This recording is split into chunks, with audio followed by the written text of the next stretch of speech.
BlogTalk Radio.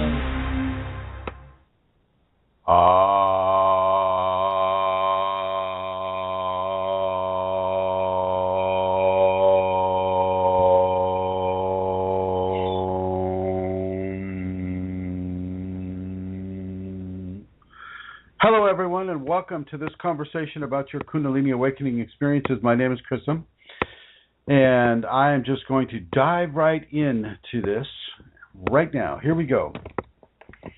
Kundalini awakening or activation will also bring a level of discoordination or an uncoordinated feeling of not belonging anywhere. You belong like you belong with your family or with your friends or with your society or with any of the societies. You won't feel like you belong on this world. And in a way, that is part of the separation that the Kundalini gives to a person to begin to open half of that person to a divine expression. If you have your full body awareness as a human being, well, then you have no room for a divine expression to come through. Kundalini does an absolute, accurate transformation of a person, allowing a divine consciousness, or the divine consciousness of the Kundalini to come into the person. But first, before I even go much further here, I'd like to talk with Mary Jean or Vincent in the chat room, and if they can type in just to see if the sound is coming through. So Mary Jean or Vincent, if you would please type in whether or not you're hearing this at all. That way I know I'm not just talking to the wall. So hoping to see Mary Jean and Vincent. Here comes Mary Jean. And hopefully it's... Good. Thank you, everyone. Thank you. I will continue. So as the divine moves into your body, certain aspects of your self-awareness will move out. That moving out is a process that is allowing you to begin to understand that there is another divine consciousness coming in, the Kundalini consciousness. And it's not as separate from a person as it may sound. You got to remember, the Kundalini is in your body, dormant within you for as long as you've been alive, as long as you've had that spine. There's been a Kundalini that has been dormant at the last three vertebrae of it, in the tailbone. So it's very important. Thank you, co-response, for responding to that. As long as you've had that spine, you've had the divine awareness waiting for your evolution to allow you to have its expression come through you. And so as you have the Kundalini, you're beginning to have the Kundalini. A co-response is saying there's a clicking or a tapping noise, and I'm sitting right next to a heater, and the heater will sometimes click or tap, so you might hear that, everybody, over the microphone. I've got a fairly sensitive microphone on this laptop, so just an FYI for everybody. As you have the divine expression come up through you, through the Kundalini, into your body, it will begin to displace levels of self-awareness that the Kundalini does not see that you need anymore. You need to understand and you need to trust that the Kundalini within you is expressing herself now, and she's making room for herself within you. It's not as if you're losing so much. What you're really participating in is it's an addition. It's an additional force within you, but that force will displace some areas of complacency and of familiarity, and so you won't feel as familiar in your own skin as you once would have been.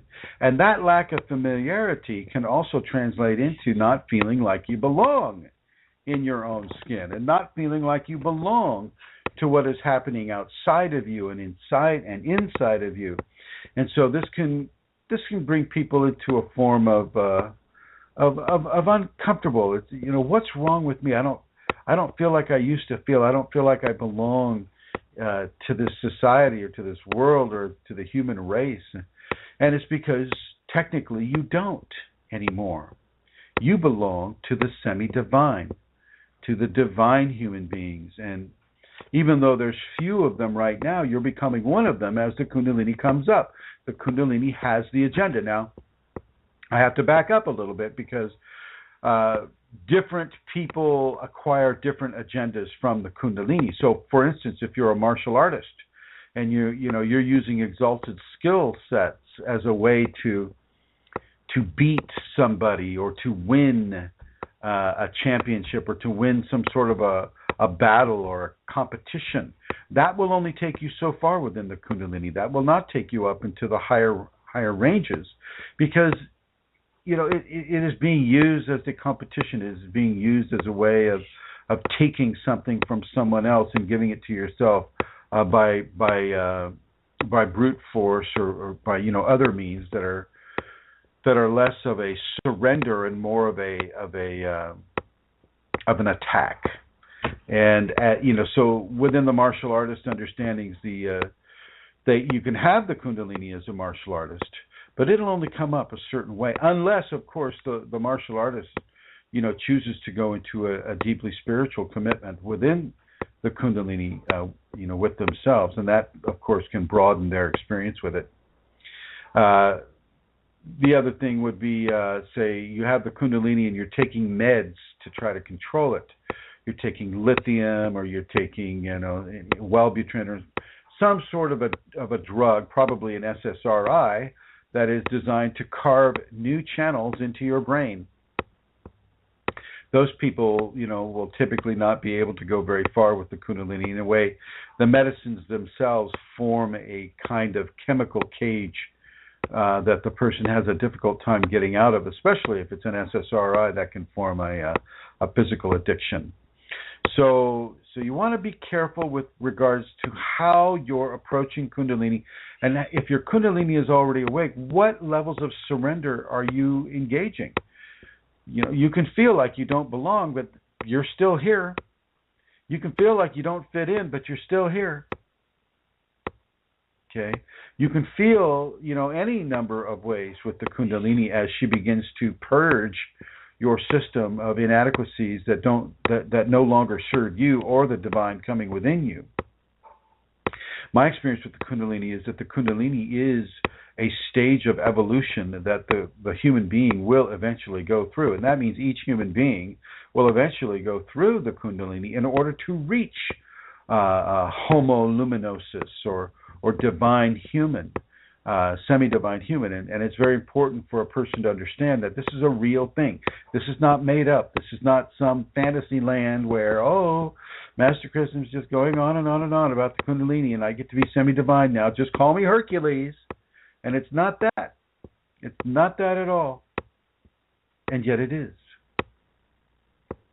And yet it is. And I can't deny the divine aspect of it, that because it's happened to me and it's happened to a million. It's happened to many of the other students that I'm working with even before I met them. The Kundalini comes to those she knows is ready to have it. And she also comes to those who are preparing themselves to have it, like those who are practicing the safeties, or those who are really doing their very, very level best to clean up their mind and clean up their diet and clean up their activities, clean up their thoughts, clean up everything, and welcome the divine expression to come through them. And you don't have to be born with a signature of Kundalini, over your head. You don't have to even know about it at all. You can just hear it from a friend, and you can start meditating, and lo and behold, after maybe a couple of months, the Kundalini may come up within you. If you're ready for it, she will come. She will come, whether or not you know about it or not. So it's very important for people to understand that nothing is wrong if they're feeling out of place with the Kundalini, if they're feeling like they don't belong. Nothing needs to be changed except the way you're approaching the Kundalini. You have to understand that it is a real deal. It is something that is going to come.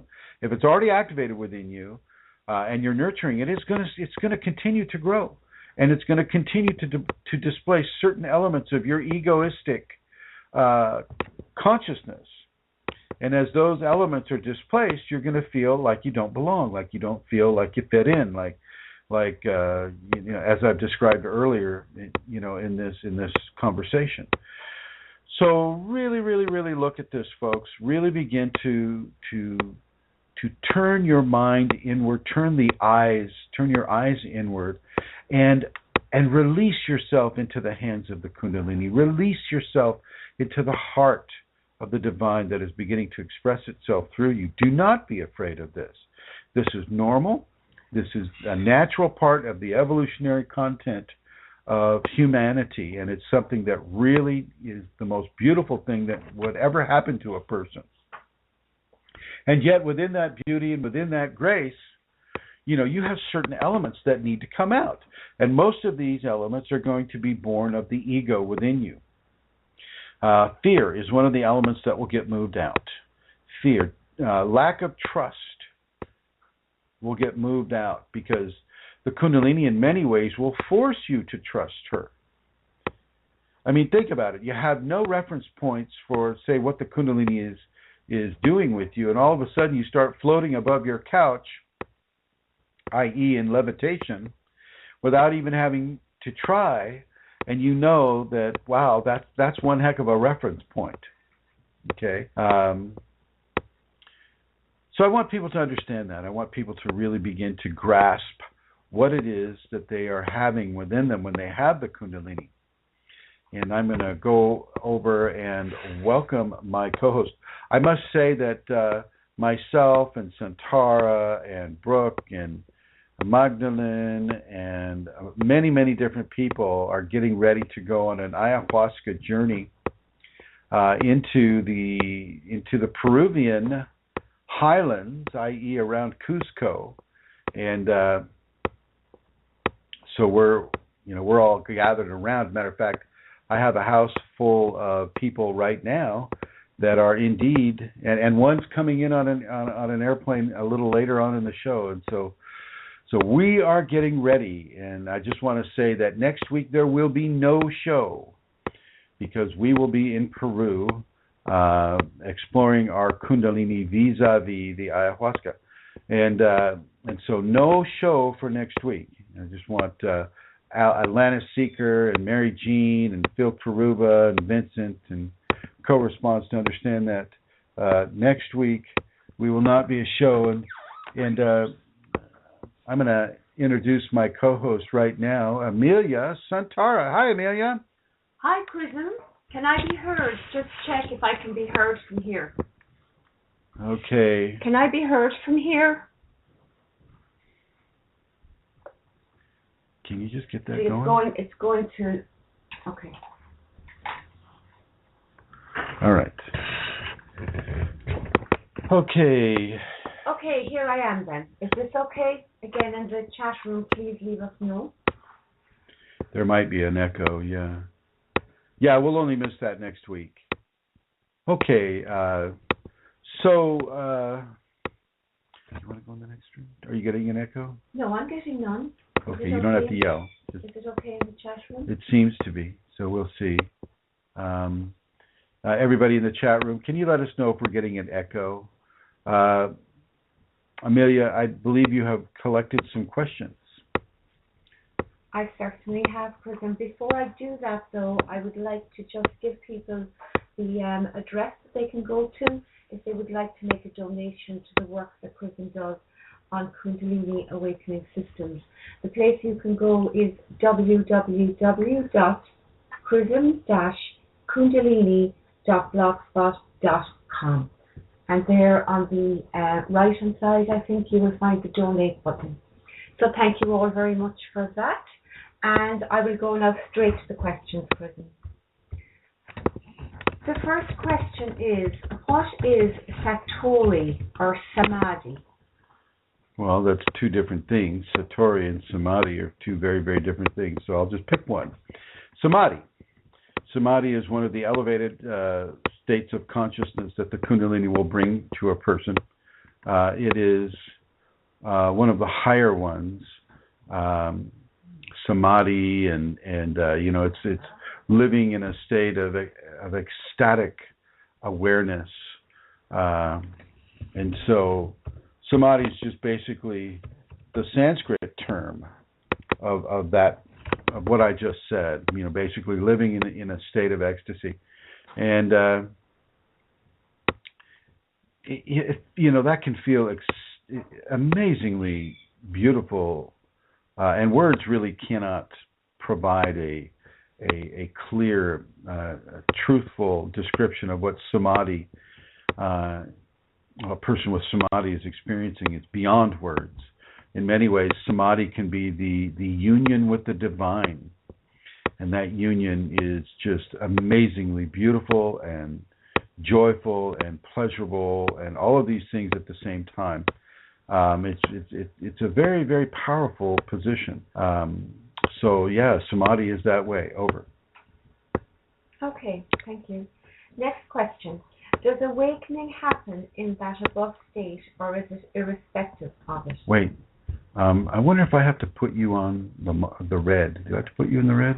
Oh, dear God, you do. Okay, there you go. Did anybody hear me? Now we're getting an echo. Let me go into the other room. Okay, guys, I'm going into the other room. Walking. Now I'm in the white room. Okay, I don't even know if you heard me, but the first question has been answered, which was, what is samadhi? The second question is, does awakening happen in that above state, or is it irrespective of it? It's irrespective of it. Over, yeah. Okay. Who are divine entities? Shut that door. Thank you. Say again. Who are divine entities? Jesus would be a divine entity. Divinity, I mean, are we talking about familiar divinities or who? To say, it's kind of like, you can say, who are the people? So, I mean, we need to be... Thank you. There's another question that comes after it from the same person, so let me read that as well.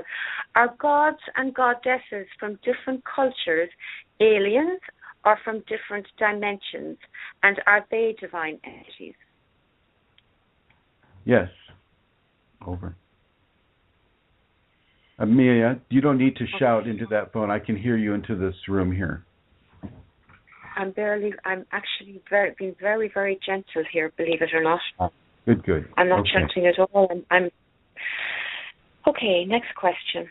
Should awakening persons indulge in tantric or other acts that cause orgasm? A person can do that. Sometimes the Kundalini will force that issue, and you'll have orgasms whether or not you're doing Tantra at all. If you're in the awakening expression right now, you've had the spinal sweep and the transformation starting to take place, I will suggest that you don't have orgasms. It doesn't mean that you ignore your libido, and it doesn't mean that you become celibate because, for what I don't want you to become celibate to try to control or to take away your sexual drive. I want you to have the sexual drive and choose not to express it sexually. Okay, that's the harder road, because for some of my students, I will definitely encourage them to develop a strong, very, very, very strong libido, and yet not act on it, even to the point of self-stimulating, up to the point of orgasm, and then choosing not to have that orgasm. And so, within that context, I will definitely work with people within the whole libido scenario. But as far as engaging in Tantra with the intention of having an orgasm, I will say, no, don't do that. If you can do it without having the orgasm, well, that's a little bit better, but that's going to leave you extremely unfulfilled if you're doing it, for the purpose of fulfillment. So it's very important that you delineate what your intentions are and why you're doing what you're doing. as for an activating person, a person that has not yet had a spinal sweep, an activating person, they could begin to do tantra, but I would also counsel them not to lose their seed or to express in a fluidic way, what an orgasm would bring. For them, I would basically have them save their energy for their spinal sweep, rather than just throwing it into the world or throwing it into another person. It's very important that if you're on this Kundalini path, if you're consciously on the path, well then this is the path that is walking you right now. This is the path that is walking you right now. And you must do everything that you can do to honor that path. Whether it's changing the way you sexually express yourself, whether it's changing your job, whether it's changing your life, whether it's moving away from your city, whether it's the Kundalini will sometimes end a marriage or end a relationship. I mean, you need to be very, very, very strong and very, very secure within that understanding that the Kundalini is here to stay within a person. It's not going to go away in whatever manner it comes. And you really want to begin to honor that precious divine self within. You really want to be able to honor that. You really want to be able to support that. Support that in the way you think. Support that in the way you feel. No longer are you at the mercy of your feelings. You need to see yourself as the generator of your feelings. And through that generation, you can begin to discipline your feelings about how you respond to the Kundalini and the many changes it brings. So within an activating context, sure, you do the Tantra practice. And if you do spill your seed or fluidically express yourself, it won't hurt you. None of this is going to hurt you if it happens a few times or whatever. But you gradually want to get yourself to the point where you don't have that fluidic response. You don't want to have that. Whether you're male or female, it doesn't matter. The Kundalini uses those fluids to help and assist within the transformation.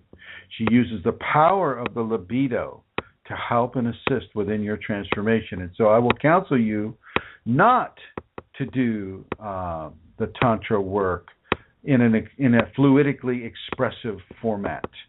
And now I'm gonna jump on over here. It looks like Phil Karuba is asking a question. He says, once we experience union with the divine, is it important to try and replicate that experience or continue Kundalini yoga? Well, I'm not a real Kundalini yoga fan. I don't see Kundalini yoga has really anything to do with the Kundalini except for two things. It's got Kundalini in the title, in the name of this yoga style. And two, it's copying Kundalini Kriyas that a person with the actual Kundalini will oftentimes express. So I would say don't continue with the Kundalini yoga if you already have Kundalini awakened within you. Don't do that. If you think Kundalini yoga is going to awaken you by simply sitting there on the floor doing kriyas and being devotional to Yogi Bhajan, well then, that may be a nice long path for a person to consider. But once you experience union, you don't need to do any of that anymore. Once you experience union with divinity, divine union, you can't replicate that. Because it's not all about you. There's the divine as well to consider. And you can want to replicate it till the cows come home, but if the divine within you isn't going to be a part of that replication, well, then it's fruitless. It's fruitless. And so it's very important for you to understand that a spinal sweep, first of all, a primary spinal sweep can never be replicated. There's only one first time for all of this. Okay? But once you've had the spinal sweep, you can have other spinal sweeps. But there is only one first time. And the first spinal sweep is typically one of the largest, most amazing, most bombastic of the spinal sweeps that you get. That first one carries a lot of power, a lot of energy from the base of your spine out the top of your head and also out your sixth chakra as well. As in the uraeus that you'll see on the Egyptian pharaohs, the two snakes coming out of the forehead, that's a real thing. That was not an artistic interpretation. You will feel that serpent come out of your forehead, and it doesn't hurt, and it's not painful in any way, shape, or form. It's an amazing experience, a beautiful experience, but fairly outside the reference point experience. So there you have it, Phil. There you have it. Ready for you, Amelia?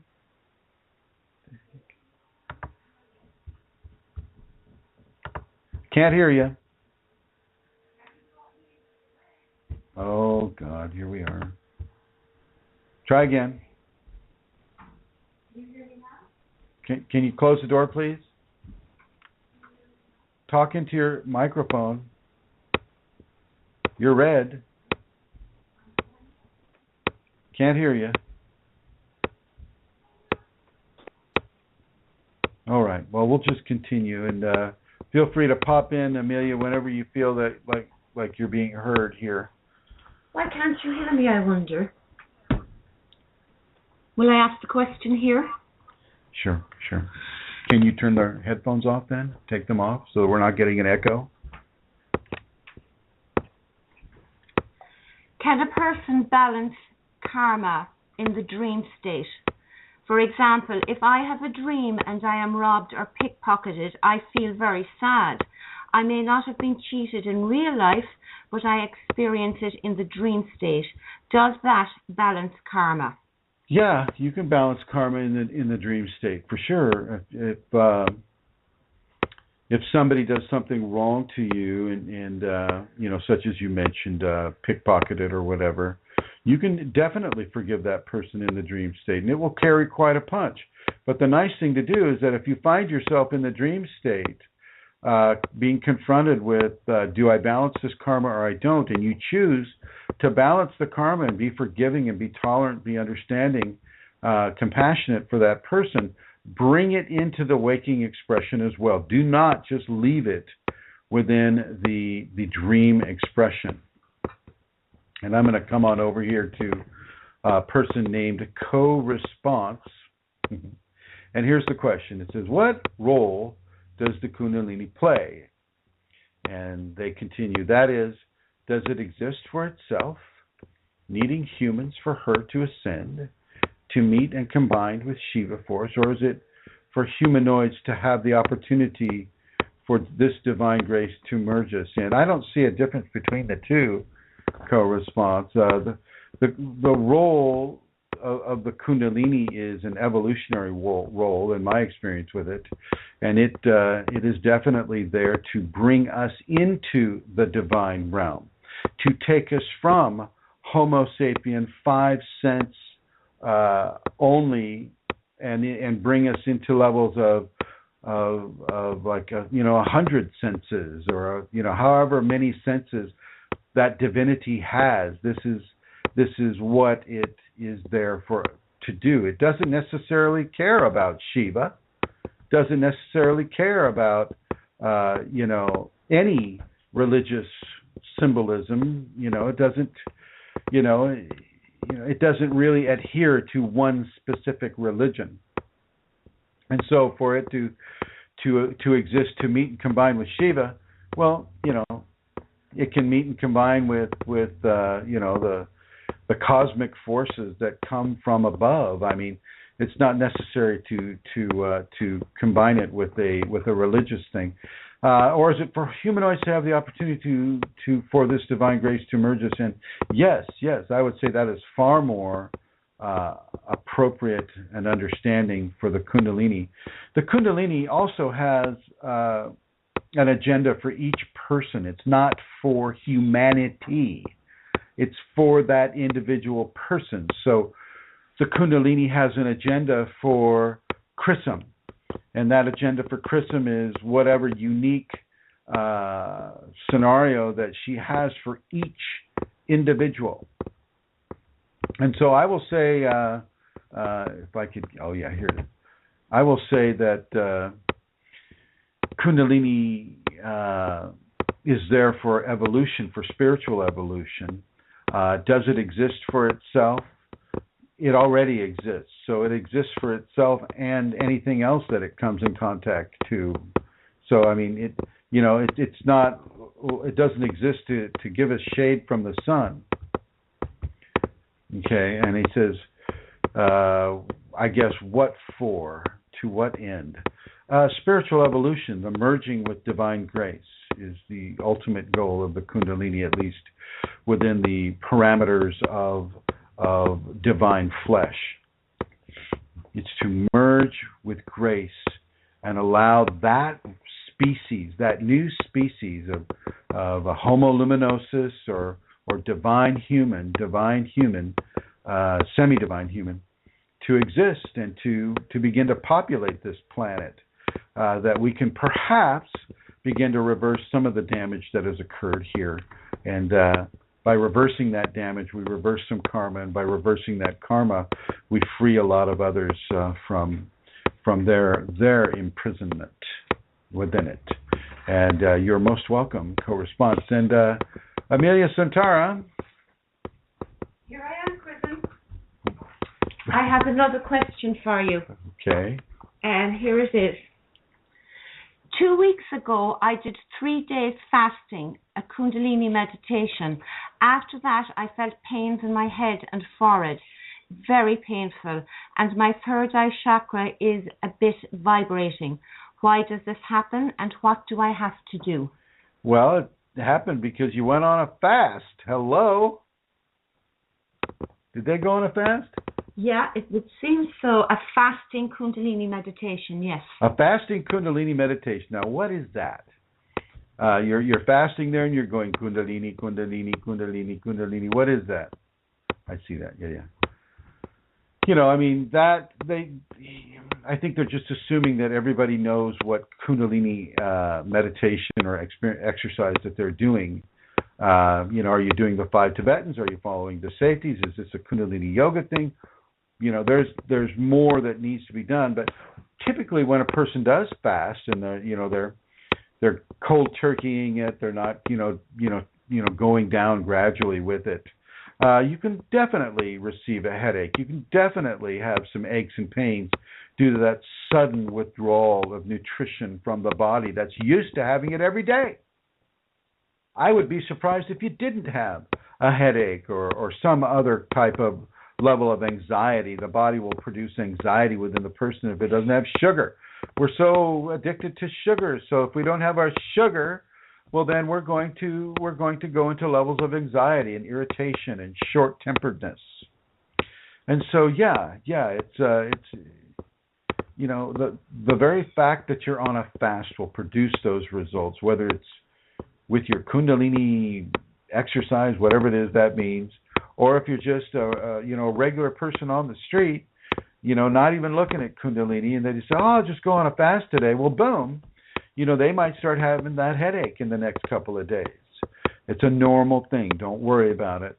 And if you're interested in more of a Kundalini concise response, well then, explain what it is you're doing within a Kundalini context. And it looks like I have a caller, and I'm going to bring that caller online. Hello, caller. How are you? Hello. Hi. Hi. Yeah. Hi. So, can you hear me good? I can hear you. I hear you very well. Thank you. What's your name? Great. So, my name is Iyad Sadaldini. Hi, Iyad. Yeah. Hi. How are you doing? So, the thing is, I first of all, thank you so much for all this support, you and Centaura and everybody else. It's been really, really great experience. You made it a great experience. So, you're very welcome. So yeah, the thing is, I wanted to ask. Thank you so much. So I wanted to ask something.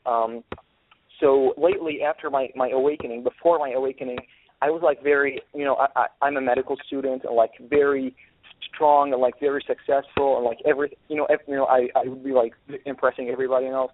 and also, and then later after my awakening, things just change a lot. So like everything was just crashing, and like I see my life falling apart, and then right now I'm just like in this major financial problem that's probably jeopardizing my medical career. And like I'm recovering from from being rejected from a lot of stuff, especially like life-changing programs or whatever. So things are really, really difficult for me, and I'm kind of like losing faith, or I don't know what I'm losing, and like I'm losing the love of Kundalini or God or any of this this divine expression or whatever. So it's really difficult for me, and so I don't know. Like right now, I'm just like applying for like some scholarship to study abroad to continue medicine. So I'm so scared to get this failure stuff, and like I want to help people out through Kunalini, serve Kunalini through that, by the only thing that I know, which is medicine. So I don't know, is that what's going on right now? Like, is it just like guidance, or is it like Kundalini guiding me through all that, or yes, it's in a way your old life is fragmenting away. It doesn't mean that you cannot be the doctor and the MD and help people through that focus point. But you're going to have to let go of a lot of the expectations, a lot of the self-aggrandizement. You're going to have to let go a lot of the materialistic and psychotherapeutic aspects of what they would teach you and what you would expect to have taught to you from the school. You're going to have to let go of a lot of things. And I don't think it's an accident that the Kundalini came to you before you graduated from medical school. Okay, I think that was on purpose. I haven't actually graduated yet, but yes. That's what I mean. Exactly. Before you graduated from med school, so the scenario is you're inside of a fragmentation, and you just need to surrender to that. You need to pay attention to that. Don't go against it. Don't try to resist it. Talk with your Kundalini. Dream your Kundalini, interact with your Kundalini, cherish your Kundalini. Don't let your ego foment a negative emotional experience with your Kundalini. Yes, exactly. Understand what I'm saying? So I'd probably take my chances and take the opportunity that I got, but I'll just surrender to whatever happens. So will that be the thing to do? Well, you surrender to the Kundalini. You don't surrender to whatever happens, because that also includes outside. Which is Kundalini, yeah. Mm-hmm. Yes, and make sure it's Kundalini. Make sure that you're not getting sucked into some sort of an entity type game, where some voice is saying, "I am the Kundalini, Iyad, and you must." No, I've never. Yeah, no, I've never seen things or heard things, before, but I'm like having all those, typical, existential stuff about Kundalini, and like feeling that I'm nothing, total nothingness, or, I've posted a lot of stuff about Kundalini on the group, and like I think you've seen on the Facebook group. So I think I've had like a lot of those typical symptoms, but not the hearing voices or seeing all those entities or whatever, because I've never experienced these things. So well, that doesn't mean that you're if I could that doesn't mean that it's not coming for you, Iliad. It doesn't mean that the entity experience isn't coming. Okay? Mm-hmm. Yes, exactly. Yeah, I'll probably be waiting, so it's okay. I'll be more than happy to welcome all entities. Yeah. So basically that's what I wanted to ask, and I want to ask like if you or any since I'm still like a little probably egoistic when it comes to like this like dream thing that I have of being pursuing my medical degree or medical studies. So if you or the listeners or whatever just like send me some good vibes and like let things just happen or whatever, if I could make it through, if I could let it through. I don't want them to send you good vibes. I want you to send you good vibes. I want you to ask your Kundalini to send you some good vibes. I don't want you to be cured of Kundalini from an outside-in context. I want you to find your balance within the Kundalini. I want you to look inside yourself, and I want you to really become at ease with this. Yes, it makes perfect sense. Yes, exactly. Yes, so thank you so very much for your time. That's all I want to ask for. So. Okay. All right. Thank you so much, and have a great day. And I'll be listening now. So yes. Okay. Very good. Very good. And thank you for calling in. Okay. Next question, Chrism. What is orgasm on a spiritual level? Oh, jeez. What is? Well, on a spiritual level, orgasm is the introduction of divine grace into the physical world. So that introduction of divine grace is pushed by the Kundalini in each person in a micro sense way, in a very, very small way, which gives you that might tell you a bit about the power of the Kundalini. But yeah, so when a person has an orgasm, male or female, a level of energetic push is being given to the procreation of the species within the human being. And so this orgasm, actually within the simian races, the apes, the gorillas, the baboons, all of those creatures also have chimpanzees, monkeys. They also have orgasms as well. In the human context, however, it is to push for the renewal of the species, really, and to give that person to put a level of divine grace into the sperm and the ova so that a new life can be created. And spiritually, that is one of the greatest gifts that a person can have, is to have that corporeal experience as a human being. From a different level, from a Kundalini context, it's also an emitting of grace from the individual. And this, within a Kundalini context, the Kundalini would prefer to use that reproductive power, that creative power that you have within the orgasm for its own purposes with regards to your transformation. As I mentioned in another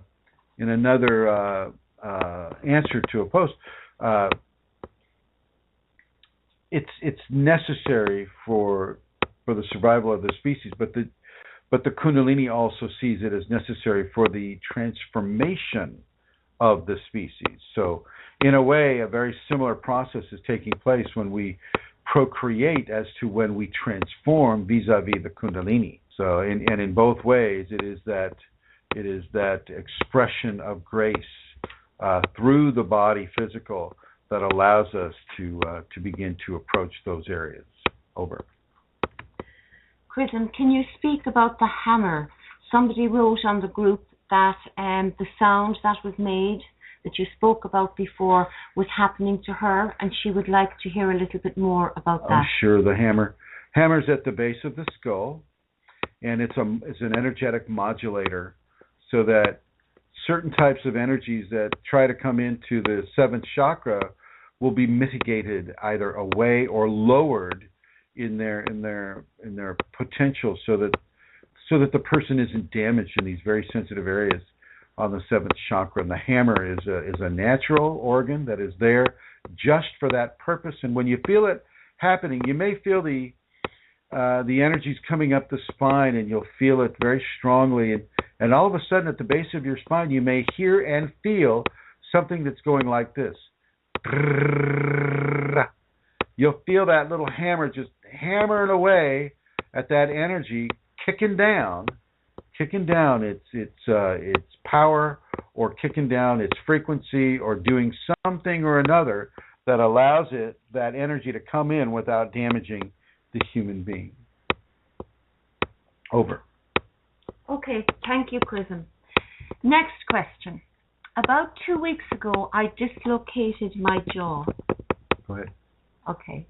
The right side. I heard the popping, and it was hard to talk or open my mouth. I had pain radiating to my ear as well, so I thought I might be getting an ear infection. Anyway, a few days passed, it went away. Then yesterday, I dislocated my jaw again, this time on the left side, and all I was doing was talking on the 2 occasions. Could this be a type of Kriya, or could Kundalini be working on blockages in my throat and ears? Well, it could. Yeah, I mean, could or would. it could be anything, but within a Kundalini context, yeah, the fact that you dislocated the right one and then the left one, that just shows a balancing occurring. The body could do this naturally too, but within a Kundalini context, yes, indeed, it could be actually initiating some balances within your energetics of the fifth chakra. I've had the same thing occur, but what a person may want to consider is that the Kundalini will correct that as well. If you throw your back out, if you throw your shoulder out, if you throw your knee out, if you throw your jaw out, whatever the case may be, the Kundalini can correct those scenarios and heal those scenarios. And certainly, if it is the one that is causing the dislocated jaw, well, then it will certainly fix that. But it'll, don't be surprised if it goes into the other side to make sure that person is balanced in what, in the actual movement of their jaw. Over. Let's see. And I don't know where Miss Amelia went. She's here. I'm having terrible trouble, guys, with my studio. Really, it's like a nightmare. Just hang out here. No, but I'm also communicating with people. So, Chrism, can you call out the name of the number, the phone-in number? Yes, the guest call-in number is 347-934-0026. So that's 347-934-0026. Once again, I sound like I'm selling a shoe or something. It's 347-934-0026. We're selling Kundalini tater tots. So Ron is going to be ringing you in. Ron, we're looking at the studio here. So as soon as we see your number come up, we will connect you, okay? Actually, Chrism, that's the end of the questions. I think you went through them really quickly. I had a lot today. I had like 14 questions, which is, let me just check. Yeah. Well, okay then. All right. Well, Ron's going to take his time, and so I see. With regards to people having pains brought about by the Kundalini, a lot of the pain really is going to be through your resistance to what the Kundalini is trying to do. So really do your best to lessen the amount of resistance that you have. It's a great big step to realize that there is a somewhat of an invisible force that is forcing you to do certain things. None of the things are bad. Almost all of the things may be against your own volition, i.e., you didn't think to do it. So you didn't think to lift your foot and move it to the left. You didn't think to turn your head or twist your spine this way or that. But the Kundalini knows, and she will compel you to do these certain things. And of course, the reason why I say she is because the mothering, the feminine force is the first force that really begins to activate within the person. Of course, the father force comes down and begins to do that as well. And 347-934-0026 is the call-in number. And since Amelia Centaur is having a hard time, she's here at the ashram, and so usually we're doing this between Ireland and United States, and it's easier. It's easier. So okay. I'm gonna interview a person here right here, and I'm gonna come over here to Brooke. And do you want to come behind? Oh, sure. None of these people get any warning about whether or not I'm going to speak with them or not, and so let me ask you, Brooke. Yes. Have you had any kind of Kundalini interactions in the last couple of days that would have caused you physical pain? Oh, you mean when I fell the other day? Yeah. Yes, I did. I fell the other day. Wow. I fell the other day. And how did you fall? What happened? I don't really know how I fell, but I was doing some, just stretching and stuff like that, and some dancing, and just lost my balance and fell and hit the floor. And did you hit anything on the way down? Like an old woman. Did I hit anything on the way down? I just messed up my spine and my neck and my back. So, yeah. And when you were doing a devotion to Kundalini, did anything change? Like, say, in your neck? What happened there? You want me to say what happened? You go right ahead, my dear. Why don't you say what happened? You say what happened. It happened to you.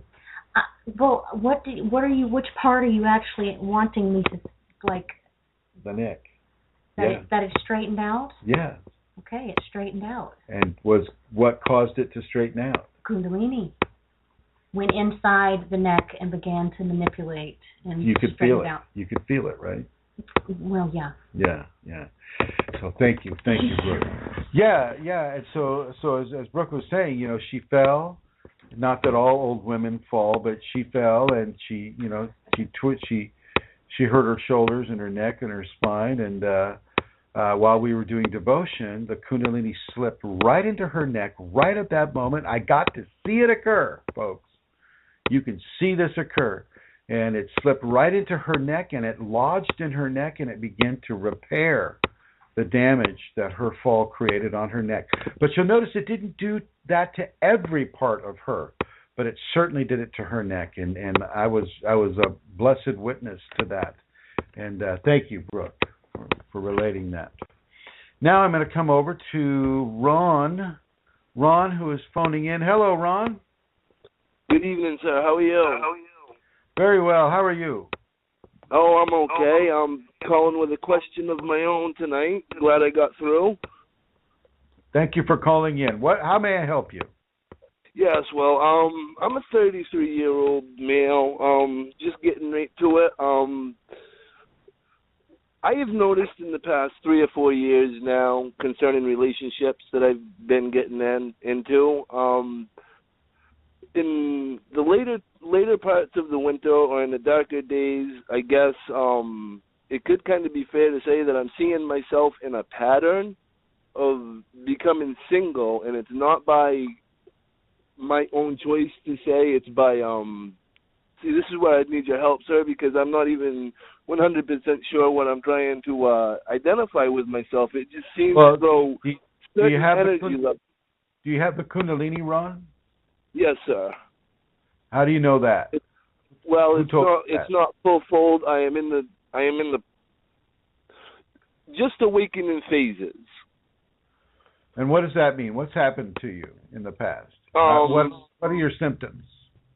Personally, myself, I do go through my phases of hot, cold flashes that are common.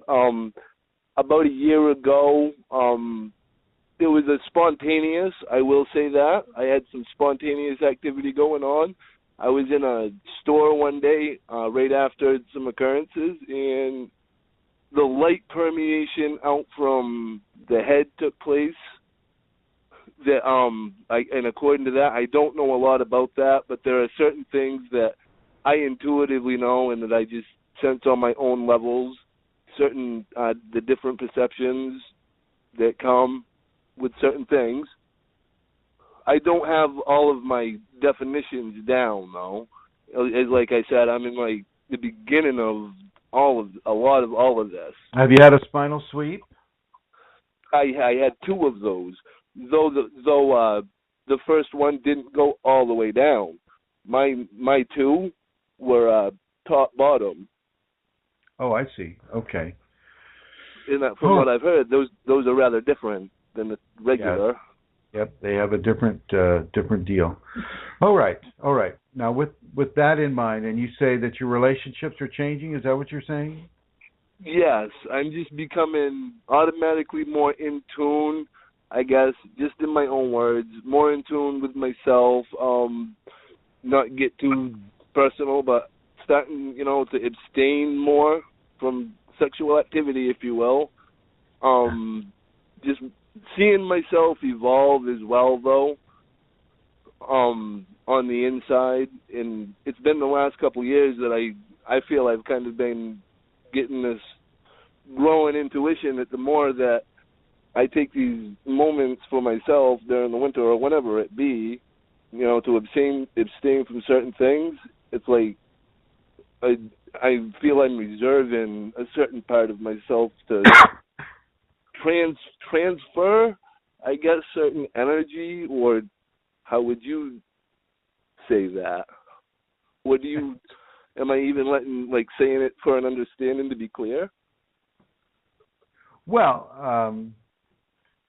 it's a little confusing, but it's only because there aren't that many words that describe Kundalini stuff accurately, and so I got no problem with what you're saying, Ron. But I think that your changes sound pretty positive to me. They are very positive, sir. Yes, I totally agree with that. On the other note, I don't know if it's 100% fair for the lady that I'm with at the time, because are you a certain married things man? Are you a married man? man? Absolutely. No. No, absolutely no. Absolutely not, sir. No. Okay. I'm a free man, as much as I just dared to say that. There you go.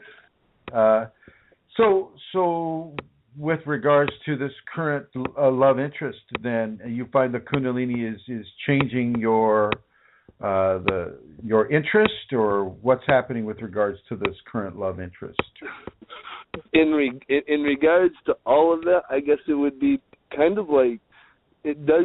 If there's any downside, it would bring me somewhat a little confusion as to whether I would be futuristically better off, maybe just maintaining, being single for a while, or just kind of staying that way. Whereas when summer comes, my advice to you, Ron, is going to be, first of all, is to practice those safety. You need to practice the safety protocols if you're a top down. The safety protocols are that much more important for people that have a top down awakening. Okay. Because it's already difficult. It's already difficult, and you need to get those lower chakras working. This is what will allow you to have balance. This is what will allow you to have levels of understanding, levels of power, levels of grace coming from the bottom and meeting that top down, probably at your heart. Okay. So it's very important that you do the 5 Tibetans, that you do the forgivenesses, that you do the tolerances and the gratitudes and the selfless service and all of these different things that are involved inside of the safeties. Tongue up, eyes up, fingers locked, chin down, and meditate every day. Are you meditating every day? Yes. Yeah. Sometimes not as much as I'd like to, but I do take about every opportunity I get. Okay. All right. Well, with regards to the relationships, the Kundalini will indeed change your relationships, and in some cases, she will take an active control in who the Kundalini wants you to see. Yes. This would be probably maybe way different than the kind of person that you would pick for yourself. Well, the Kundalini will pick it, but in some cases she'll pick one that she knows you will love. She knows that will fit the bill for you perfectly. She knows that. Absolutely. And in some cases, she'll pick one who is absolutely the most irritating, the most facetious, the most difficult, the most horrible, the most unbalanced person that she could find for you, so that you can learn by virtue of that person specific lessons that she wants you to see. She wants you to understand. Absolutely. 100%. Okay. So I'm going to suggest to you, Ron, that she's already in control of your love life. And you need to be honest with these women. You need to be honest with them with regards to the fact that you have Kundalini. Not to the point where it scares them away, but just to the point where, you are being blessed by divinity right now. And that's not an easy thing to bring up in a bar. Absolutely. How many scotches have you had? That's right. That's right. I have quite a few people that I try to liken to myself around me, and they even still have some hard times lately. Yeah. Because don't go to a bar though, Ron. Don't go to a bar. Oh, absolutely. I don't drink. I don't do any drugs at all. I've had my walk in the past with that as well. By grace of God, came out alive. So I'm on to that, bigger and better things there. The most important thing now is to be honest with these people. Be honest with them. Be honest in your expression of love.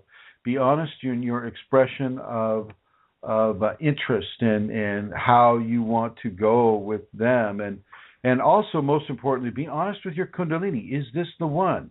My Kundalini, is this someone that I can really go deeply and get involved with? My Kundalini, how do you feel about that?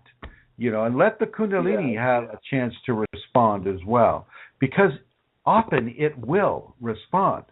Yep, absolutely. Whether or not you've had the entity experience, you may hear a voice, or you may see a vision, or you may dream of a person and then meet that person the very next day. And of course, if that happens, well, then that's a divinely inspired meeting, and then you are to fulfill that to the utmost that you possibly can. If it's a meeting, say, of the other kind where this person is challenging you in every level, you want to look at what the Kundalini is showing you, because in many cases, she will introduce you to a person that is teaching you vis-a-vis how they are, i.e., being a chalkboard, so to speak, for what the Kundalini is giving to you. And so even if you don't agree with the person on every level, or if the person doesn't match your ideology of how a woman should look, or how heavy or how light she should be, or what hairstyle, what color, eyes, blah, blah, blah. Any of those types of scenarios, you look past that and you can look into, what am I learning when I am with this person? What is my Kundalini teaching me when I am with this person? Is this something that I can begin to metabolize and begin to demonstrate within my own evolutionary process? So you want to look at that, Ron. Be very, very clear in your communication with your Kundalini, and defer to the Kundalini first, because if you don't, she'll just take charge anyway. And things won't be as pleasant as they have been for me lately. Well, That's right. maybe not. I mean, Kundalini is not out to punish us, unless she is. I know. I've always noticed my roads to become quite difficult if I didn't take quick adherence. Anyways, I've just done certain things over and over in life where I've come to realizing, hey, I should know better than this. So if I go ahead and do this, then it's all on me. And it's kind of my own outlook that brings it as well. Not so much my Kundalini, but it's like you said with the chakras as well. And this is, I think, what I'm really gaining a lot of insight here, as far as these moments that I'm talking about are actually tidbits becoming bigger to work on, like you said, the lower chakras, because those that didn't go all the way down. You know how to go to KundaliniAwakeningSystems1.com and go to that's my homepage, actually. Tell you the truth. Thank you. Yes. Go to those safeties and practice those safeties. Practice those safeties every day, twice a day if you can, in the morning and in the evening. Full Tibetans. I mean, don't start out full Tibetan. Start out with 6 of them and gradually build up to 21. But get that going, because that's going to really have a great assistance for your top down. Because that first Tibetan spinning to the right, that first Tibetan is going to energize that first chakra. And as you pull that first chakra's energy up to the second chakra by virtue of doing the second Tibetan, well, you're pulling the energy up, and like I say, it'll probably meet at your throat or your heart. With the 5 Tibetans, they'll pull everything up to the throat. Okay. Now I'm got a top down already, and so that'll take it right into your throat or your heart. Now both of my top down activations, when they occurred, I can about pinpoint it pretty accurately. It stopped about my heart chakra, just below my throat. Oh, okay. And that makes sense. So you pull by virtue of the 5 Tibetans, the forgiveness, the tolerance, the gratitude, the patience, the honesty, the truth, the selfless service.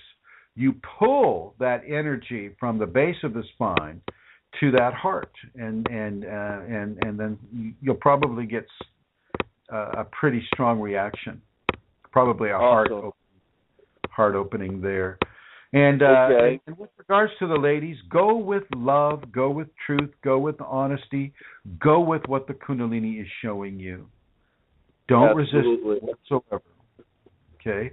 And if she's taking you away from this current relationship, well, then gently and compassionately and without any kind of a doubt, go with that guidance. That is really good to hear. Don't I'm hurt sorry. her. Don't. No, absolutely. That's one of the issues that I've been having these past couple months. With myself is it's really not fair to the other person.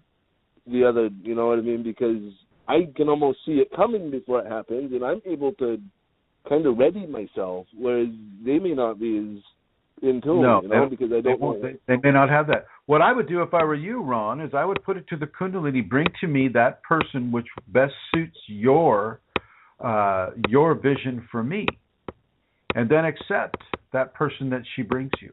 Absolutely. That sounds really awesome. That sounds really good, because that sounds like the next.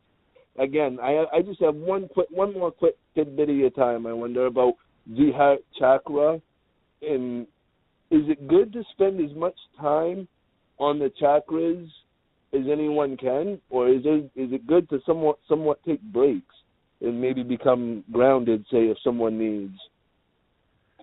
It's good to be grounded. You don't need to be working on your chakras. Your chakras are fine. The Kundalini, let the Kundalini work on your chakras. The ego mind of anybody, the ego mind of, thechakrapractitioner.com or whatever. Yeah. The ego mind doesn't really know what to do with chakras.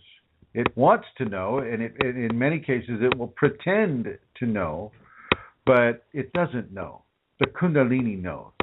Especially in a Kundalini active or awakening person, do not let anybody mess around with your chakras. Kundalini knows exactly how she wants those chakras to spin, what color she wants them to be. You let Kundalini take care of your chakras.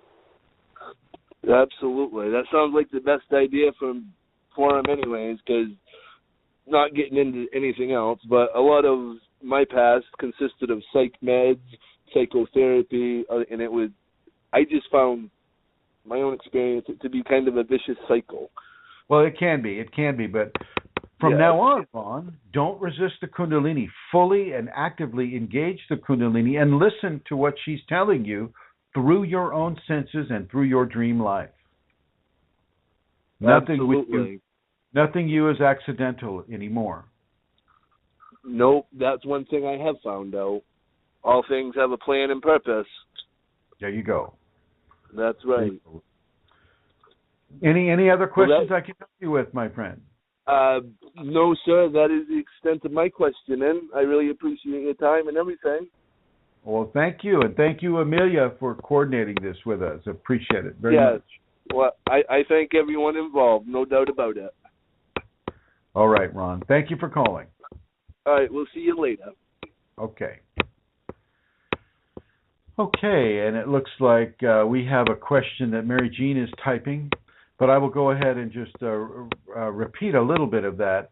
The Kundalini will choose your love interest. If you go to Kundalini Awakening ! And you put in the search engine Brooke Robertson, and you'll come up with an article that she wrote when she was in her younger years about how the Kundalini will choose your partner. You won't get to have that option so much. She will choose that person for you, and you will stay with that person as long as she determines she wants you to stay with them. And that's not the easiest thing, because maybe it's not GQ. Oh my God. Maybe it's not GQ. Maybe it's not Vanity Fair or Playboy or whatever the magazines that people like to have. And so you really need to put the brakes on your desire and open your heart, open your love, open your levels of acceptance without resistance, and let the Kundalini begin to really work her magic with you. Mary Jean has a question, and she says, What about craniosacral therapy? At one time, I was having it done, and out of the blue, I felt no more. Is that because of Kundalini? And I will say most certainly yes, Mary Jean. Once again, it's kind of how I said with the chakra therapy or chakra practitioner. You know, a person can study. He can be a chiropractor or what's that other kind of doctor that you're?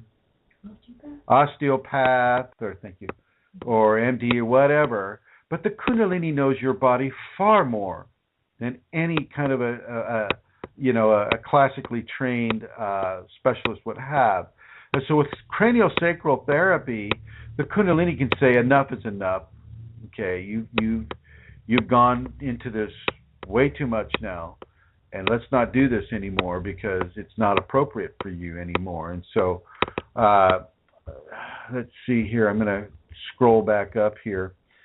This would be the Kundalini, and she continues. She says, it's difficult, Chrism, and now Kundalini is taking him away, and that's tough too. That must be about a relationship. Just a second.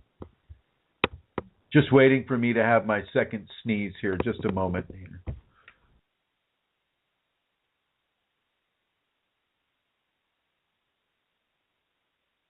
All right. So back to it, and thank you for the napkin there.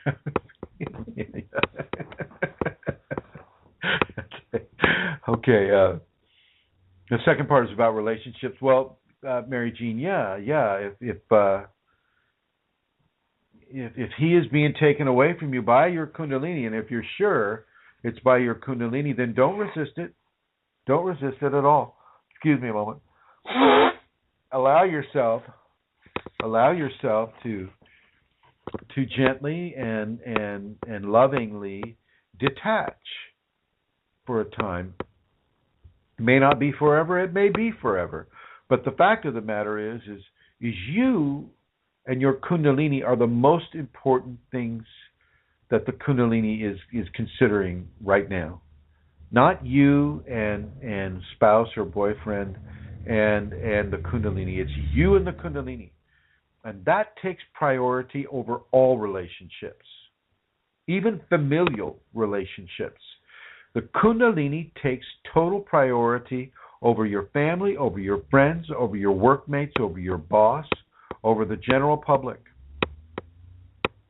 And Mary Jean continues, it was lovely for 18 years. And it's odd the way it works. And yes, it is. It is odd the way it works. I know a woman who until her Kundalini came, she was married for another 25, 26 years. And she, had to orchestrate the leaving of that relationship because the Kundalini basically came right out and said so. And what do you do? What do you do with this? Now, let me give you an example of what happens here at the ashram. And I'm gonna have you come from Santara here. Santara, tell our audience what happened to you last night here at the ashram, and this is appropriate to what we're talking about with you, Mary Jean, because it happens in a way that is totally outside of what you could plan, and this is a direct communication from Kundalini for Santara. Go ahead. Okay, well, last night I went to bed. I had here at the ashram. At the ashram, yeah. This was after devotion. This was late, before midnight sometime. Anyway, it was at that time before I fell asleep. So this is not a dream. This was a vision. I was very aware. I was conscious. I wasn't in that dream state. My eyes were closed and I saw this huge spider coming towards me. Now I'm lying on my back and that is exactly how the spider approached me. It was enormous. And how big is enormous? Huge. I mean, what? The size of a plate? The size of a bread box? What? The size of a car? No, maybe a car. I mean, big enough to be 20 feet above my head and at the other side of my body. I mean, really big. You could see the little hairs on the legs? I could see the hairs on the legs, and I was not afraid at all. I knew it was Kundalini. And of course, this happens very quickly. It sounds as if it's long when I'm speaking. It's a very quick thing. So this huge spider is moving towards me, you know, with its legs. And as it passed over my head, just coming towards my head for a split second, the face was a woman's face. Just for a split second. And then down the spider came with the arms, or legs, I suppose, and lifted me towards it. I don't remember anything else. It was the most beautiful feeling of unconditional love. And I fell asleep, or I just remember nothing after that. And I slept for quite a long time, much longer than normal. And that was the experience. Thank you, ma'am. And the way this ties in is that, you know, she wasn't planning on this occurring. This has happened to a number of other people in what is termed the white room. It's not a psych word here, folks. Really, it's not the white cushy walled room either. It's a fairly hard walled room. If you put your head through that wall, it would hurt. She had this occur to her, and it, in a way, it pushed its presence upon her. The Kundalini pushed its presence upon her. And to another student, Josephine, it happened almost the exact same way, except for Josephine, it was licking her lips because she accidentally fell off the bed and onto the floor and hit her lip on the bedside table, and she got back into bed, and the Kundalini came to her as a giant car-sized spider and gently was licking the blood off of her lip. I mean, this is a very real tactile scenario. Yeah. And it is nothing that you can put up to hypnagogic, you know, visioning or anything of that level. It is very real, and it is very communicative. And Mary Jean, it will begin to manipulate your relationship if your relationship is not conducive to your Kundalini awakening. So let me repeat that. It will manipulate your relationship if your relationship is not supportive of the Kundalini awakening. So if you have a spouse that is going, honey, you better not start having those automatic movements there on the floor. I'm going to call that ambulance. Don't make me call the ambulance. And if you have a relationship like that, then the Kundalini in a real way may begin to end that relationship. Seriously, I'm not kidding. I have a student right now who was told, you need to leave your wife. And he responded to her. He said, hey, I've got 2 kids, and I'm not so sure I want to leave my wife. I like my wife. We're not having the best of times, but I like my wife. I want to keep her. And the Kundalini said, no, you cannot keep her. And you cannot, your kids will be taken care of. She will be taken care of. She'll be given another boyfriend. Everything will go well. But you need to pay attention to me. And he didn't. And for a short time, his life got kind of screwy.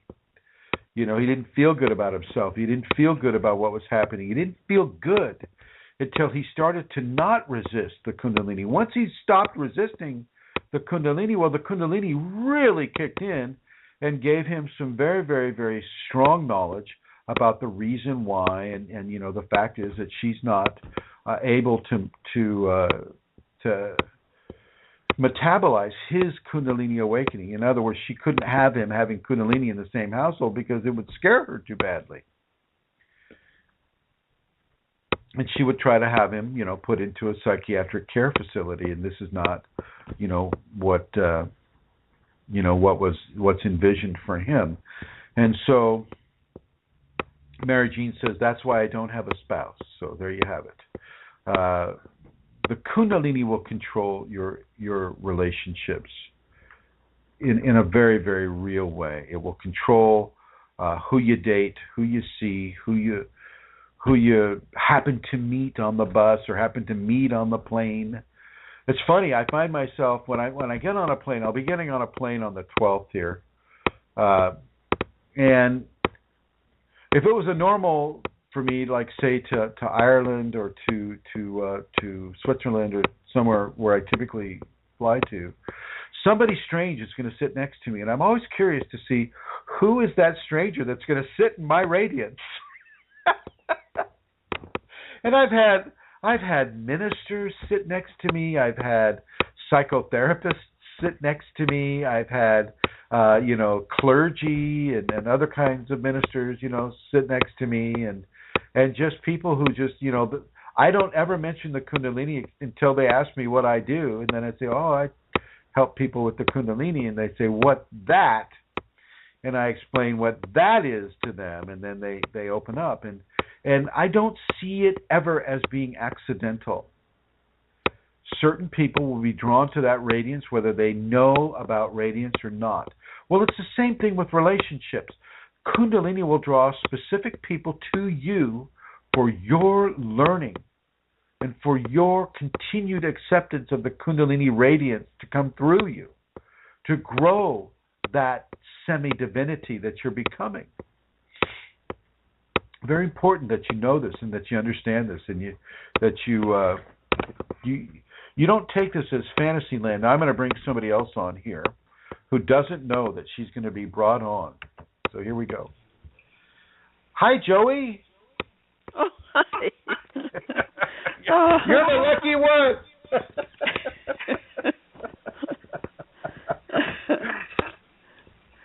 So, Joey, how are you? I'm just fine, just doing fine, looking forward to Peru. Okay, all right, so you're ready to leave on the 12th? You bet. Okay, all right. Joey, how has your relationships been influenced by a dormant Kundalini within you? That's a tough question. I'm just not terribly aware of the Kundalini, although I pray and I meditate. My life has been fairly easy, and I don't know. Well, when you folks, I've visited Joey at her home, and when you walk into her home, you're basically walking into a home that's been designed by the Kundalini without them knowing it. They follow Joey follows a very King Arthur and the round table type of a Kundalini expression, which is what all the King Arthur and all that is all about, awakening the Kundalini. And when you walk into her home, she has a rug that's a tree with leaves, right, Joey? Yes, branches of leaves.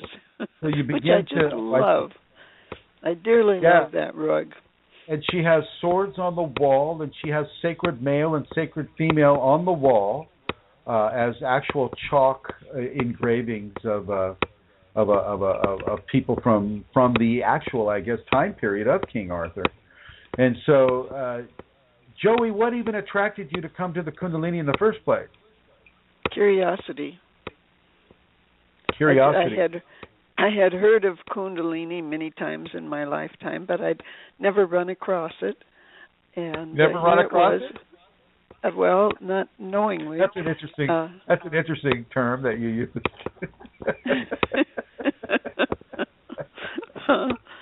But good, my dear. I saw the advertisement. I picked you, Joey, because your whole house on the inside is reflective of a Kundalini equation without you even knowing about it, and without your deceased husband even knowing about it, right? Right. And I think there's a lot of people out there that have the Kundalini, they just don't know about it. They just don't know I know that when I do the first Tibetan, it just is a glorious feeling that I'm in this house. Oh, that I'm in this house doing it. Well, there you have it, and that was not an accidental relationship for you either, my dear. The house. The house, the husband, all of it. Yes. Okay. Well, all right, my dear, I'm going to put you in the Shiva Blue. I'm going to put you in the Shiva Blue here. Thank you for listening. I look forward to seeing you in just a few days. Yes, very soon. Okay. And all right, my dear. We'll talk with you then. Okay. And we're coming up to another caller. Looks like I might be hovering here. Hello, caller. Hello. Hello. Hi, Chrism. How are you? Hi, who's this? It's Paul. Hi, Paul. I'm doing well. Good. How may I help you today? I actually had a dream vision involving yourself last night. Believe it or not. No, it was I just hope I was close. No, it was fairly pedestrian, but actually, I think it was probably to do with the fact that you've got a lot of people in the same place right now with Kundalini. Yeah. Actually, active Kundalini. It's very interesting to have that group on Facebook with 10,600 people, and many of these people are active and awakened Kundalini people, and that is a big deal. And furthermore, with this ayahuasca journey we're going to be taking on the 12th, we're taking a good 16 activated or awakened Kundalini people down into Peru. I mean, that's an amazing concentration of Kundalini people. Doesn't happen that much. No, and actually, part of my question is based on this development of light-bearing plants and how they can support or distract from a practice.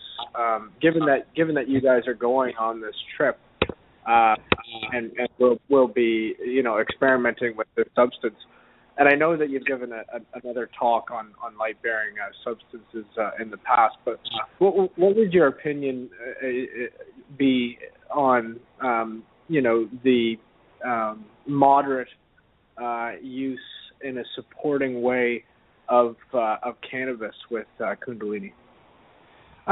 I don't have as big a problem with cannabis as I do with alcohol.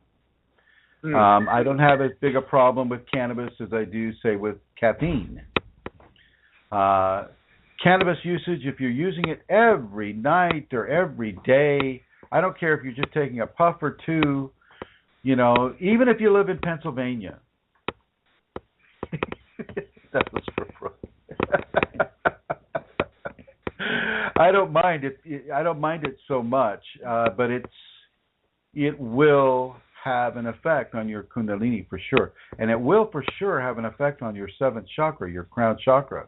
And if you're using it consistently and in a brutal way, like you're just, what's the term? If you're just smoking a lot of it a lot of the time, you'll have a problem on your seventh chakra. You'll start drawing in specific entities that will be there to really catalyze a level of change within you. And that is one thing that can occur with the cannabis is, you do open up yourself to certain levels of entity interaction. And those can disguise themselves as your Kundalini, saying, "Hi, my name's Kunalini. I'm your Kunalini." They sound like that too. They say it nasally. It would be easy to spot them if they sounded like that. Yeah, no kidding. Yeah. So they will try to camouflage themselves as Kundalini, and you have to be very, very discerning, Paul, not to fall for that. But you're kind of opening yourself up to that with the use of cannabis.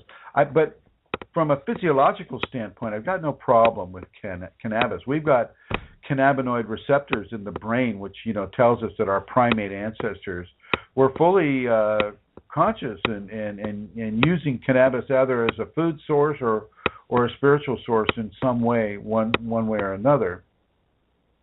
So I've got no problem with it. I have a problem with the addictive aspect of it, and I don't believe anybody say, "Oh, I'm not addicted. Cannabis is not addictive." I don't believe that at all, because I know that it can be mentally addictive, if not physically addictive, even emotionally addictive. Mm-hmm. You know, if you're trying to avoid emotional scenarios, it can be, you know, it can be a kind of like a blockage for that. So I don't have a problem with cannabis, but if you're overusing it, and you'll have to determine what that is for yourself, because different people have different barriers. So you decide whether or not you're overindulging with that, and if you are, back off of it. Don't do it for a week.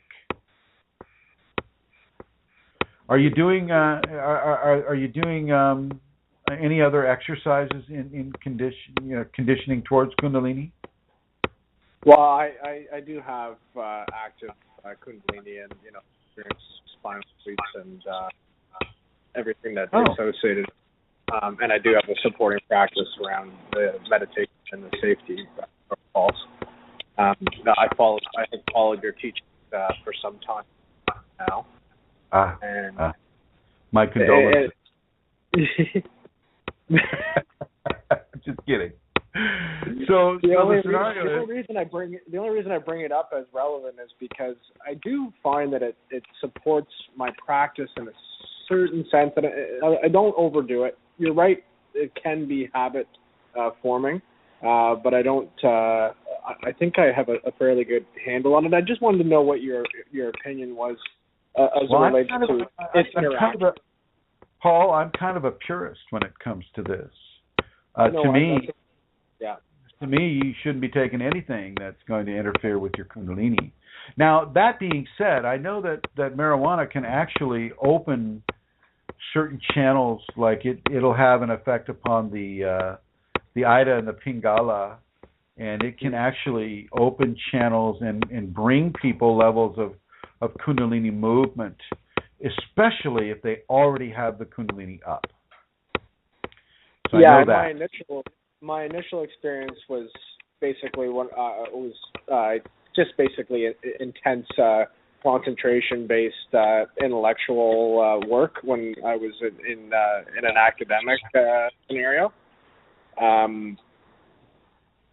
But since then, I found that it helps me to concentrate a little bit more, and it just sort of supports the practice. But what you say about a purist approach is obviously appealing to me as well. And I think it's something I'm not going to be relying on over the long term, which again is why I wanted to get your estimation on, if you want to really do something, I mean, you do the ayahuasca, and the ayahuasca doesn't have any addictive qualities. Matter of fact, it fights off addiction. And,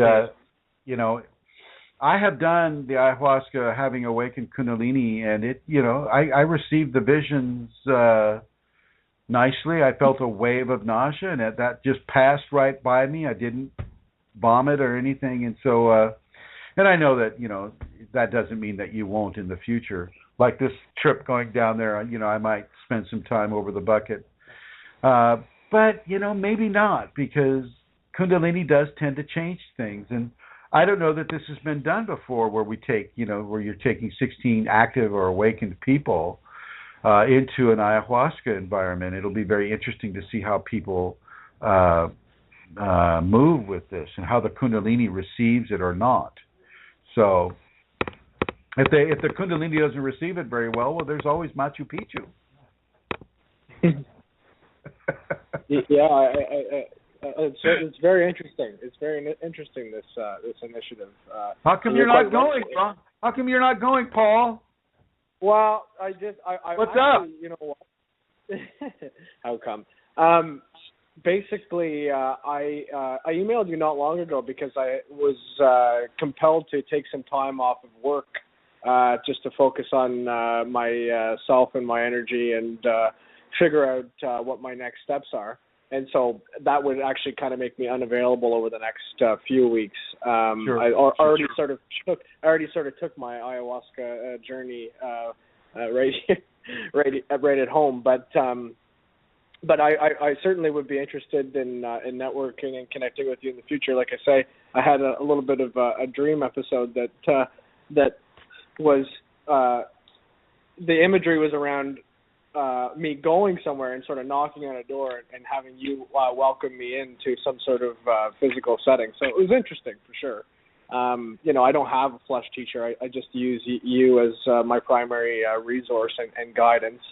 But yeah, no, I do want to take that step, and I do subscribe to a purist approach as well. But I wanted to ask the question that I asked, and I do appreciate your feedback. Pull back from the cannabis,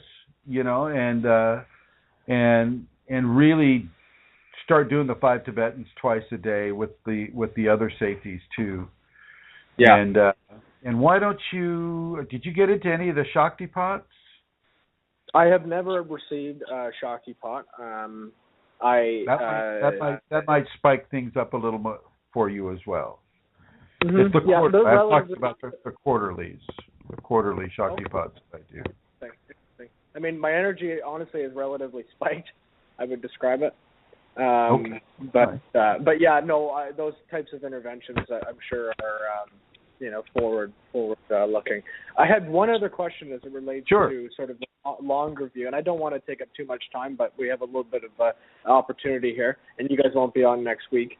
As it relates to the time I took off work to sort of evaluate where I'm at and where I'm going, I'm having a vocational urge around reading and writing and sharing and communicating that way. Do you think that's a legitimate avenue for a Kundalini person? Would be in that vein around the written communication and poetry and that kind of thing?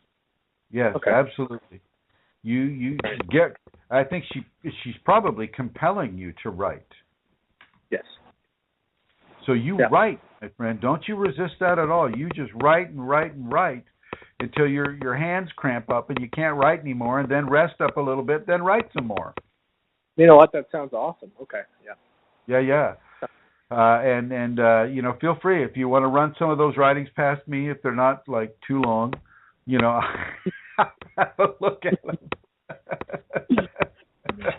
Hey, I get a lot of writings from a lot of people every day. So, but I think that it sounds like you're in a good space, Paul. Keep it going. You're doing great. Okay, thank you. Okay, and enjoy your trip and all the best. Now here's something. If you still partake of the cannabis, when you go to bed tonight, I'm going to counsel you to lay on your right side. I'm going to have you stretch your right arm out over your head as you lay on your right side, almost like you're laying on your arm, right? Yeah. I'm going to have you put your both hands in Gyan Mudra. I'm going to have you with your feet together. I'm going to put a blanket or something between your knees to pad your knees. And then I want you to move the insoles of both feet back and forth over each other as if you're rubbing your feet together with just your feet. And then see what happens at the base of your spine. Okay.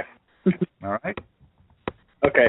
Thank you so much. First time I've given that out over the air. You're very welcome, my friend, and thank you for calling. I'm very grateful. Oh, thank you. Thank you. All right. Bye-bye. Okay. So I said that to Ron or to Paul. I'm sorry, to Paul.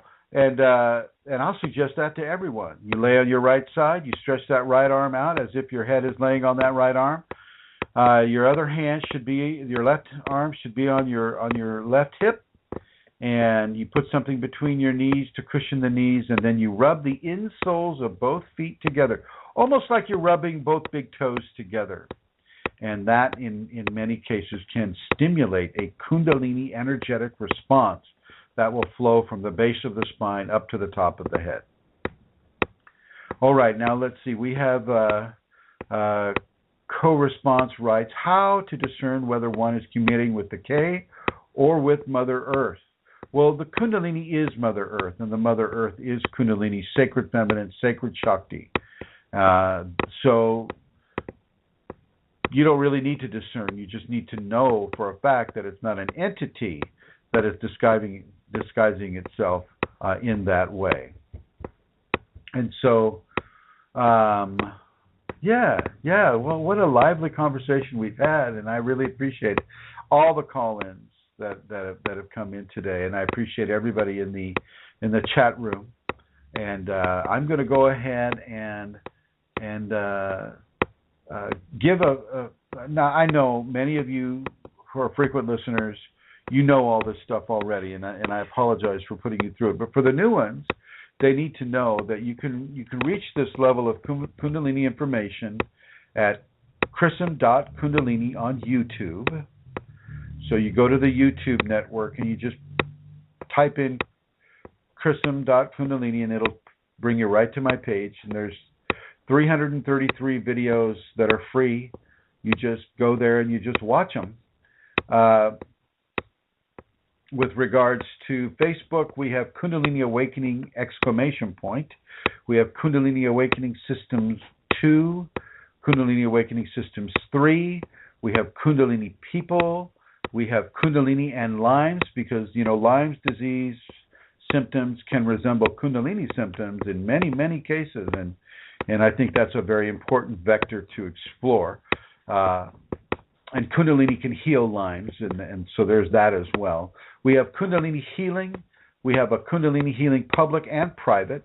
We have a private a group as well, which I won't give out. Yes, Amelia?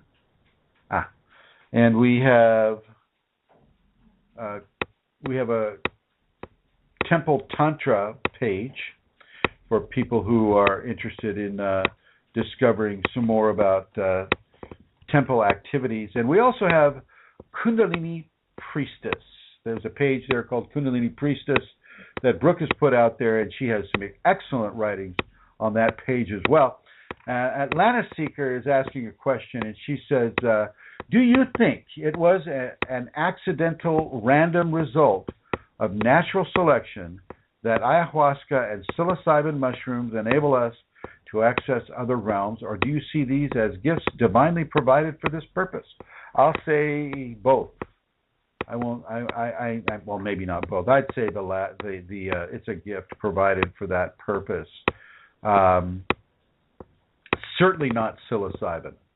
I will never, ever, ever, ever suggest psilocybin for the awakening of Kundalini. It just doesn't end well much of the time. Ayahuasca, on the other hand, absolutely. Ayahuasca. There are 17 varieties of ayahuasca in the South America, and these 17 varieties of ayahuasca were divinely inspired by the natives of that region to put into what we call the jungle tea, or the ayahuasca tea. And that had to be divinely guided, because those people were so spread so far apart, they didn't know of each other at all. Now, and if we take out of the understanding, which I hesitate to do, but we'll take out that 500,000 population jungle city that existed in the heart of the Amazon as well. Now, those people may have developed that technology there and spread it to the other tribes, but they have gone. They don't exist anymore. The only thing that's left of them really is the 6 foot deep levels of super soil that they developed in the Amazon jungle.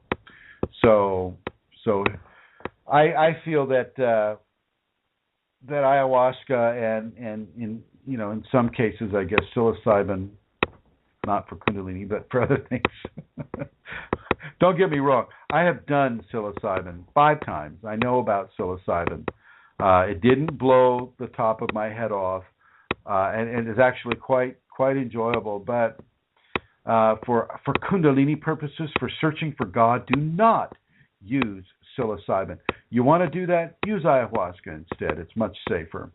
And Cole asks a question. He says, I heard that the shamans were told the ayahuasca plant combination by the mushroom.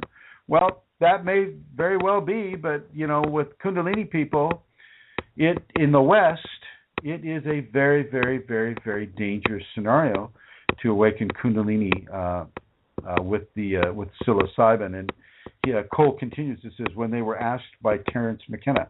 Terence McKenna is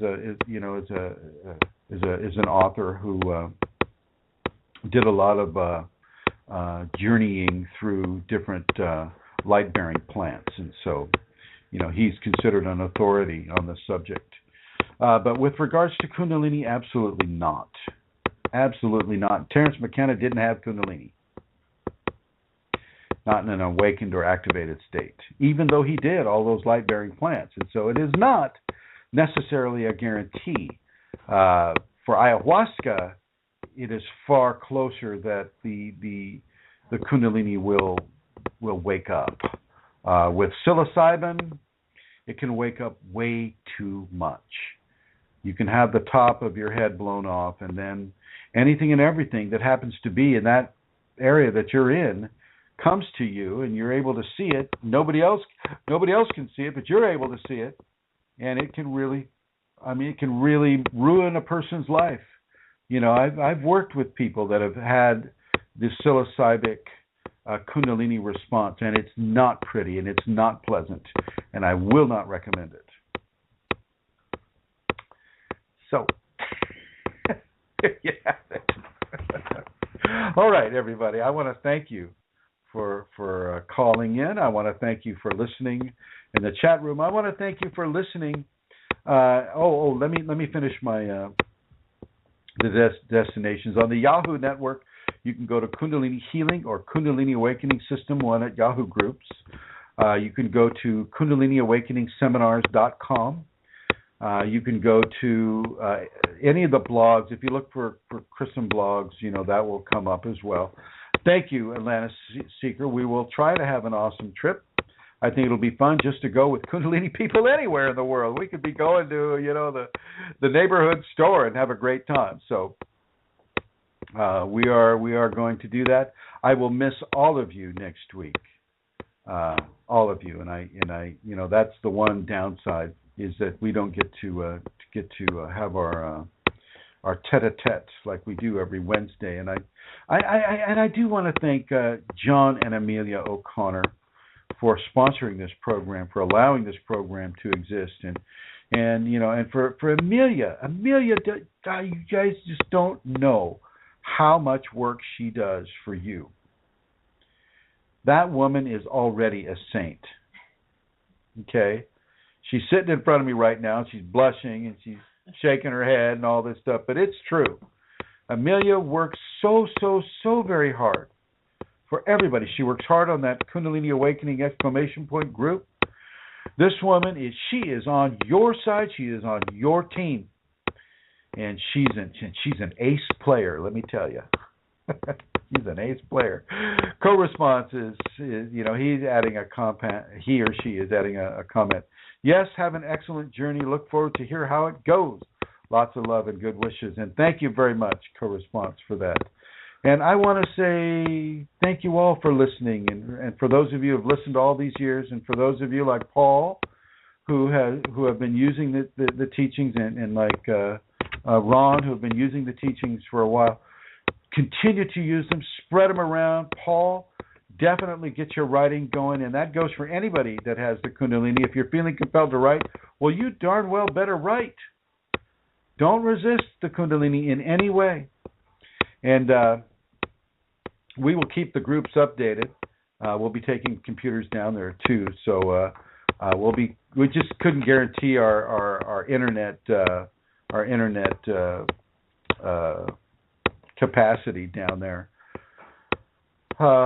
So yeah, if you have any questions, feel free to write me at kfireforall, KFIREFORALL at yahoo.com, and we'll get back to you as soon as possible. Thank you, everyone, and this episode is currently ending, and I'll end it the way I started it. Here we go.